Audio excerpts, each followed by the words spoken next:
This week I finished my tribute to Zaha Hadid, then look at Flight Simulator and Star Citizen video games, then stunning views of New York City and a longer glimpse at one or two spots, finally 100 years of Nintendo. Broad Art Museum, East Lansing, Michigan, 2007 to 2012. Pierre Vives Building, Montpellier, France, 2002-2012. A futuristic structure which includes library, archives, and sport office from the Department of Hérault. Apparently, there was a fanciful initial designer notion of a fallen tree trunk. Galaxy, Soho, Beijing, China, 2008-2012. A single urban complex building inspired by Chinese courtyards. Innovation Tower, Hong Kong, 2009 to 2013. Serpentine Sackler Gallery, London, United Kingdom, 2013. Learning Center, Vienna University of Economics and Business, 2010-2013, Austria. Dongdaemun Design Plaza in Park, Seoul, South Korea, 2007 to 2014. Wangjing Soho Complex of office buildings in Beijing,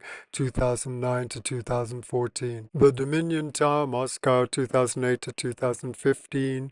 Investcorp Building, St. Anthony's College, Oxford, England, 2013 to 2015. Messner Mountain Museum, Corones Kronplatz Mountain, Italy, 2015. Nanjing International Youth Cultural Center, China, 2015. Port Authority Building, Havenhuis, Antwerp, Belgium, 2016. Salerno Maritime Terminal, Italy, 1999 to 2016. Napoli Afragola Railway Station, Naples, Italy, 2003 to 2017. 520 West 28th Street, New York City, USA, 2014 to 2017. King Abdullah Petroleum Studies and Research Center, Riyadh, Saudi Arabia, 2009 to 2017. Beijing Daxing International Airport, China, 2014 to 2019. BR Group Headquarters, Sharjah, United Arab Emirates, 2017 to 2022. Masaryka, Prague, Czech Republic, 2015 to 2023. KAFD Riyadh Metro, Saudi Arabia, 2012 2024. Sky Park Residence, Bratislava, Slovakia, 2016 to 2024. 4 identical 31-story residential towers. The Guardian called Hadid the Queen of the Curve, that freed architectural geometry. It is true that Hadid spent her entire life breaking the stereotypes and the rules. Thinking outside the box, she denied geometry using distortion of perspective, and it did win attention. Zaha almost always got what she wanted and did not allow anyone to doubt that she was right. This is probably why her most amazing projects ended up constructed and used, even though some people thought they were impossible. Zaha Hadid's architecture firm was one of the first that started to use the parametric approach in design. This approach allowed them to process a huge amount of data so that very difficult structures of buildings could be formed. Besides composite, plastic was used to build the fantastic projects of the architect. This material allowed her to build the most impossible shapes year after year. Hadid's projects became more and more expensive and unbelievable. In general, Hadid's approach to architecture was very creative. She denied the function and rationalism and based her creations solely on her imagination. At the beginning and in the middle of the 2000s, Zaha made her most ambitious ideas a reality. Everyone knows Hadid's pretentious style, and she even has wannabes. Her buildings aren't just objects, but true pieces of art. They have been compared to spaceships. This is how unusual they look to the human eye. Every next project Hadid did was more powerful than the previous ones. And of course, all of her ideas cost an awful lot of money. As we witness digital and virtual reality becoming more predominating and increasingly alluring, we can remember how Zaha's design paintings started to point to the views of such myriad fantasies. Going from Zaha's Beijing International Airport 2014 to 19, I find video games companies promoting flight simulators. It's certainly very much a more realistic proposition to look at these flight simulator video games before you start getting drawn maybe into the much more complex, possibly controversial business of sci-fi style space war conflict adventures. Star Citizen is widely recognized as the most expensive video game ever made, with its development costs surpassing an astonishing $500 million as of 2023. Created by Cloud Imperium Games, Star Citizen is a space simulation game that promises to deliver an unparalleled blend of immersive gameplay, stunning visuals, and a vast universe to explore. The ambitious project began its crowdfunding campaign in 2012, raising over $400 million through contributions from millions of backers worldwide. This unprecedented funding model has allowed developers to expand the game continually, incorporating new features, ships, and gameplay mechanics. The game is set in a persistent universe where players can engage in a variety of activities, from trading and combat to exploration and mining. Its development has been marked by an iterative approach, with regular updates and community feedback shaping its evolution. However, the lengthy development timeline and ambitious scope have sparked debates about whether Star Citizen will ever be fully realized. Despite the controversies surrounding its development, Star Citizen's record-breaking funding and ongoing community engagement highlight the changing landscape of the gaming industry, where player investment and participation play a critical role in game creation. Thus, it stands as a testament to both the potential and challenges of modern game development. Visual attraction is a major aspect of human life and society. This business of video gaming plays most especially on particular aspects of that. There's always initial interest and then the efforts to maintain continued engagement. Therefore, intentions tend toward pulling loyalty from viewers to reel them into becoming firm customers. It is imperative to be sure and clear exactly what sort of curriculum you are intending to be keeping operating, not allow anyone to try to strong arm you into submitting to whatever their agenda might be. That initial clash can create conflict that can be avoided by maintaining an especially strong, firm adherence to the established personal interests which work best for your own personal development. Sure, there are lots of highly sophisticated things being dreamed up. However, it can all be distractions. Calculating the essential timetable helps to enable a definite recognition of the games being played. If there are always endlessly more different sophisticated games than you could possibly keep track of or formulate any significant opinion about, then sticking with the championing of human and civil rights over and above anybody else's suprematism might well be a necessary important strategy for the resistance against false coercions by deceit. I know small amounts of money can seem boring, but it will usually be more honest in times when vast unlimited amounts are mired in accusations of money laundering, embezzlement, bribery, scamming, con tricks, gambling, high-risk ventures, and general corruption. The idea of actually doing something yourself and being involved and engaged rather than just sitting back and beholding a show with no need to feel immediately present in whatever fantasy it may be can impel you onwards. But you need to always know exactly what it is if you get drawn into something. I'm strongly resistant against allowing myself to be drawn into these distractions. There may be so many reasons for people to investigate business systems, methods, and practices, but individuals need to know what limitations may be actually protecting their model or brand. A sense of finite mathematics among all the seemingly infinite enables us to be more creative.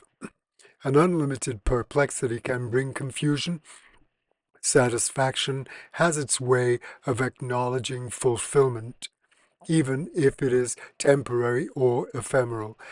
Mastering periods of time on a continual basis is what enables a fuller capability to engage in the communication which should genuinely enlighten and illuminate. Statistical presentations provide the challenge to our steering of our own ship. Getting appropriate, relevant information will offer possibilities which, when weighed against the irrelevant distractions, will inevitably cause instant elimination of unwanted, unhelpful things that are intended to pull attention with ulterior motives. There are always lots of big things going on, but there's little guarantee that they are all ethical or moral. In fact, there is much commotion around the sharp-minded discernment over bigger business interests because it is imperative that we do not get fooled. Time is precious and not abundantly allowing for idle wasting. My creation of the weekly upload videos on my YouTube channel is a journal of how I am taking stock of all these amazing, extraordinary things which present problems and also offer excitement, interest, fascination, and sadly disappointments too.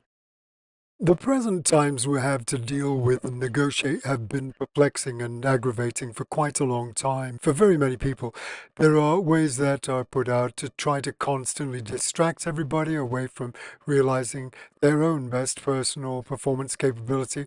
The main reason and rationale for every action seems to have to be relentlessly battling for monetary advancement.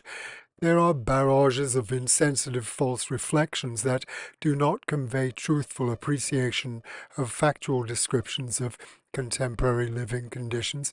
There are stories explaining how cheap things used to be back in the 70s of last century.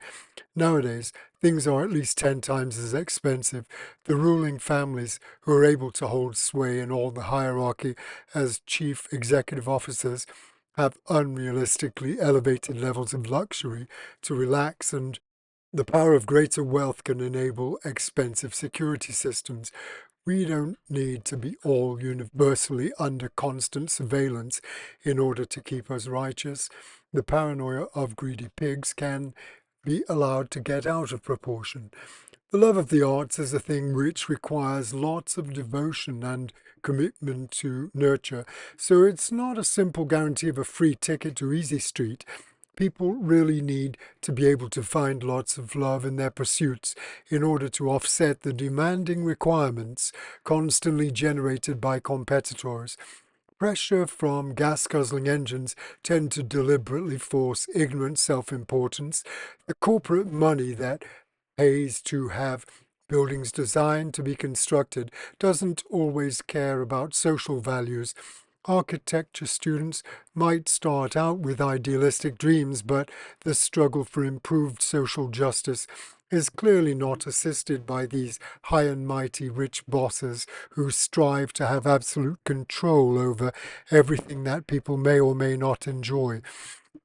The evidence of the built environment carries obvious signs of serious commitment and physical devotions to a scientific method of setting building materials into firmly secure structures that will hold integrity over decades and maybe centuries. The concern for maintenance most commonly needs to be devoted to constant periodic road repairs because the heavy traffic is endlessly inflicting deleterious damages here, there, and so many places that e-bikes have to take care to avoid potholes and nasty dips. Mostly the buildings can endure with less wear and tear and only have the slightly darkening stain of fuel exhaust to be somewhat perturbed and distraught by. Fantasy sci-fi won't fix all the problems. People just want to get away from troubles and avoid them. Many seek reassurances from whatever sources they may hope to feel supported. Continuity of a steadfast curriculum does need to be maintained for sure. Whatever seems to be a correct pressure level can be calculated for many operations, but there are problems associated with overcrowding in buildings that adopt the affordable strategy. I explore to find what ways entertainment operates to effectively alleviate stress and consider how often people choose to escape from reality rather than suffer or tolerate unwanted abuse or interference by falsely authoritarian lying hypocrites. For me, the writing, voiceover, and soundtrack are all trying to define a consistently improving position.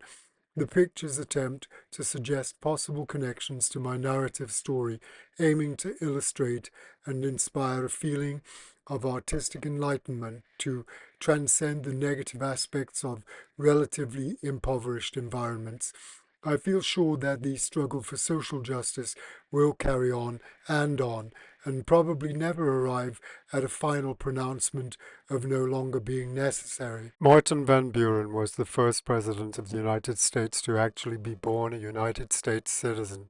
The eighth president of the United States, Van Buren, was the first president to be born after America was officially formed and therefore the first one to be born a U.S. citizen. English was his second language. Dutch was his native language. Van Buren was one of the founding members of the Democratic Party and was known as the Little Magician to his friends due to his political cunning and skill. Peggy and David Rockefeller hold the record for the most expensive art collection ever sold, with their collection fetching an astounding $835 million at auction in May 2018. This remarkable sale, conducted by Christie's, featured over 1,500 works amassed over decades, showcasing masterpieces from renowned artists such as Pablo Picasso, Claude Monet, and Henri Matisse. The Rockefellers, descendants of the iconic industrialist John D. Rockefeller, were not only passionate art collectors but also dedicated philanthropists, deeply committed to cultural institutions and social causes. The collection sale was significant not only for its record-breaking price, but also for its extraordinary quality and provenance. Each piece was carefully curated, reflecting the couple's discerning taste and intellectual engagement with art. The auction attracted global attention and set multiple records, including the highest price for a single artwork sold at auction, with Monet's Nymphaeus selling for over $84 million. Moreover, the proceeds from the sale were earmarked for charitable foundations established by the Rockefellers, ensuring their legacy would continue to benefit numerous causes from education to environmental conservation. This blend of art and philanthropy exemplifies the Rockefellers' lasting impact on both the art world and society at large. The Metropolitan Museum is 2 million square feet, but even being one of the biggest buildings in the world, they still need to house some of the massive collection way uptown at the Cloisters. The Museum of Modern Art was constructed at 53rd Street between 5th and 6th Avenues, designed by Philip Goodwin and Edward Durrell Stone. It was actually founded in 29 by three women, Lily P. Bliss, Mary Quinn Sullivan, and Abby Aldrich Rockefeller. The year 2007 marked a significant milestone in technology with the release of the first iPhone. Announced by Apple's co-founder Steve Jobs during a keynote address in January, the iPhone revolutionized the smartphone industry by combining a phone, an iPod, and an internet communicator into one sleek device. Its innovative touchscreen interface and user-friendly design set a new standard for mobile devices. Launched on June 29, 2007, the iPhone quickly gained popularity, paving the way for future smartphones and altering the landscape of communication, entertainment, and information access. This groundbreaking release established Apple as a leader in the tech world. Nintendo was originally created as a playing card company. First made in 1889, Nintendo was around well before the video game. They went through a variety of different business endeavors before finally settling on video games, most notably of which was creating playing cards that were wildly popular in Japan. Since they switched over to video games, Nintendo has become a front-runner in that market with games like Mario and The Legend of Zelda to their name. They are also the creators of numerous video game consoles, including the Nintendo Switch. When it comes to the video game franchise with the highest cumulative sales, Mario stands out as the undisputed champion. The iconic character, created by Nintendo in 1981, has been a cornerstone of the gaming industry for over 4 decades. The franchise encompasses a wide range of games, including platformers, racing games, sports titles, and role-playing adventures, making it remarkably versatile and appealing to a broad audience. As of October 2023, the Mario franchise has sold over 368 million copies globally, encompassing beloved titles such as Super Mario Bros., Super Mario 64, and Super Mario Odyssey.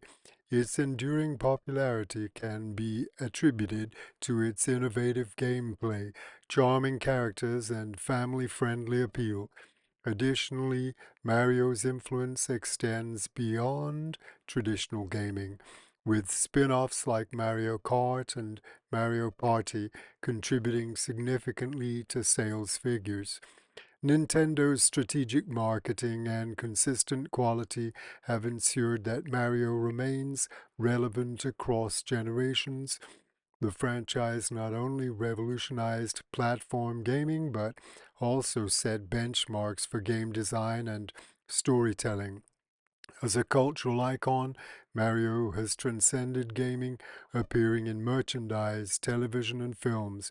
This remarkable legacy solidifies Mario's position as the leader in cumulative sales, making it a significant part of video game history. Do like and subscribe, comment, and watch out for next week's exciting reflections.